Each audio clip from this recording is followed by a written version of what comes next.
کسی نے کہ جھوٹ بول کر اگر ہم کوئی جاب حاصل کر لیتے ہیں، مثلا تجربہ لکھا ہے 5 سال کا، ہمارا 1 سال کا تھا، لکھ دیجیے 5 سال کا تجربہ، کوئی ایجوکیشن خاص مانگی تھی، ہم نے جعلی کاغذات بنا کر جاب حاصل کر لی، تو اس جاب کا حاصل کرنا کیسا ہے، اور اب جو اس کی تنخواہ آئے گی وہ تنخواہ ہمارے لیے حلال ہوگی یا حرام ہوگی؟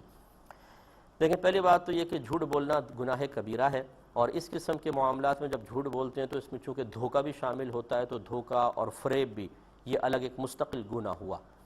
اب دو چیزیں تو یہ ہے کہ جھوٹ اور فریب تو ہے ہی ہے، اس میں انسان گناہ کبیرہ کا مرتکب ہوا۔ اب اس کے بعد اس جاب کی سیلری حلال ہوگی کہ نہیں ہوگی،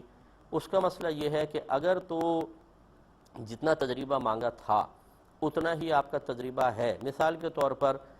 5 سال کا تجربہ اس لیے مانگا تھا کہ اس فیلڈ کی ایک ایک چیز سے انسان تقریباً واقف ہو جاتا ہے کسی فیلڈ کی، اور وہ واقفیت ہو سکتا ہے آپ کو 2 سال میں حاصل ہو چکی ہو۔